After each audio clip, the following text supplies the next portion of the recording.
Hello বন্ধুরা, শুভ দুপুর। আজকে হলো মঙ্গলবার।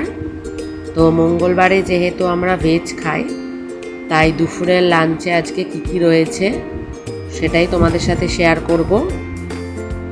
আজকের দুপুরে লাঞ্চে রয়েছে ভেজ ফ্রাইড রাইস, তার সাথে আলুর দম, আর রয়েছে শাহী পনির। এই প্রত্যেকটা খাবারই বাড়িতে বানানো, যেটা আমার মা বানিয়েছে। তো আজকের এই থালিটা তোমাদের কেমন লাগলো অবশ্যই আমাকে কমেন্টের মাধ্যমে জানিও। আবার তোমাদের সাথে দেখা হবে নেক্সট ভিডিওতে।